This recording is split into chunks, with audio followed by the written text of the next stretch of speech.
আসসালামু আলাইকুম। সকাল সকাল ঘুম তো ওইটা আয়সা পড়লাম, মুরগিটির আদার টাদার দিলাম, এই যে দিলাম। কয়েকদিন আগে মুরগিগুলা বেমার হয়েছিল, অনেকগুলো মুরগি মারা গেছে। এখন ওষুধ দিছে, এখন বর্তমানে সবগুলো মুরগি সুস্থ আছে। দেখছেন মুরগিগুলো কিন্তু অনেক, এটি হচ্ছে কক মুরগি, আমরা বাংলাদেশে যেইগুলো মুরগি বলে কক মুরগি। আর আমি কিন্তু এখন বর্তমানে সৌদি আরব আছি। আবার এই মুরগিটি দেখে ভাববেন না আমি দেশও আছি। আমি কিন্তু সৌদি আরবে মুরগিটি ফালতাছি। এগুলো মুরগিও আছে, আবার দেশি মুরগিও আছে, সবগুলো মুরগি মিলেই আছে। এটি হচ্ছে পাকিস্তানি যে কক মুরগিটি আছে মুরগিটি, আবার আমরা বাংলাদেশের মুরগিও আছে, ছোটো ছোটো মুরগি, এই মুরগিও আছে অন্য হাসার মধ্যে। আমি আপনাদেরকে দেখাইতেছি। ভিডিওটা অনেক একটু বড় হইব, আপনারা দেখবেন। দেখেন কত ছোটো ছোটো জায়গার মধ্যে এই মুরগিগুলো ফালে, বুঝছেন? এই তো ছোটো জায়গার মধ্যে, আর আমরা বাংলাদেশে কিন্তু এর চেয়ে বড় বড় জায়গা, কত জায়গা ফইরা লইছে, কিন্তু মানুষে মানে কোনো কিছু একটা যে করবো করে না, কারণ উদ্যোগ নেয় না, শুধু সবাই করে কি বিদেশ আসবে বিদেশ আসবে। আমিও দেশে থাকতে কোনো কিছু করি নাই, শুধু বিদেশ আবার চেষ্টা করছি। এখন বিদেশে এখন মুরগি টুরগি ফালি, এখন মানে মাথার মধ্যে কিছু জ্ঞান আছে। আর আমি যদি বাংলাদেশে তাই ছোটো মোটো যে কোনো একটা কিছু করতাম, তাহলে তো মনে করেন ভালো থাকতে পারতাম।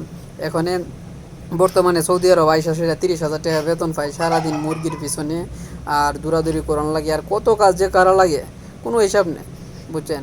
আবার যেই সময় হাওয়ানো বইলেও মানে মুদিরে ফোন দিয়ে, আমরা মালিকানা যারা আছি, মানে কফিলের আন্ডারে যারা আছি, এরা তো অনেকই হাওয়ানো বইলেও ফোন দিলে যাওয়ানগা লাগে, বুঝছেন? এর কাজাই করে হাওয়ান লাগে, তারপরে হাওয়ান লাগে। দেখেন ওই যে এটি আমরা দেশি মুরগি, বাংলাদেশের মুরগি। এই মুরগিগুলো ছোটো ছোটো, এখানে প্রায় সর্বোচ্চ মুরগি মনে 40 থেকে 40টার মতো হবে। এই হাঁসের মধ্যে আছে, এখানে আছে 12টা, এরপরের হাঁসাটার মধ্যে আছে মনে 15টা, আর হিয়ানে আছে মনে 12-13টা, এরকমভাবে আছে। প্রায় 40টার কাছাকাছি মুরগি আছে বর্তমানে, ঠিক আছে। আর এগুলো এখনও ডিম দেয় না, এগুলো হচ্ছে বাচ্চা, ডিম দিব মনে মাস 1.5 মাস পরে এগুলো ডিম দিব। তো আমি বলি, যারা প্রবাসে আসতেছেন আসেন, কিন্তু ভালো কাজ দেখে আইসেন, আইসা সে করে না। মানে আমি মনে মনে ভাবি কি, আমিও তো আসছি, কত পাগল পাগল হইয়া দে প্রবাসে আসছি, কই আর লাভ নাই। আইসা সাইরা এখন মুরগি ফালি, সারা দিন দৌড়াদৌড়ি করে সাইরাম মানে 30,000 টাকা পাই। আর বাংলাদেশে তো যারা আগে করে মানে এক দুপুর কাজ করে, কারণ সকালবেলা যাইলে আবার দুপুরের সময় আয় বসে, দেখা গেছে 600, 700, 500, 1000 টেও লুজি করে লই আয় বসে। আর এই যে আমি 1,000 টাকার লিগা প্রায় মনে সারাটা দিন, সকাল 7টার থেকে উঠলে লাইট 10টা মধ্যে এমনি কাম অনেক সময় আছে তাহে, অনেক সময় তাহে না, কিন্তু তা গেছে এই ফোনের উপরেই তাহে।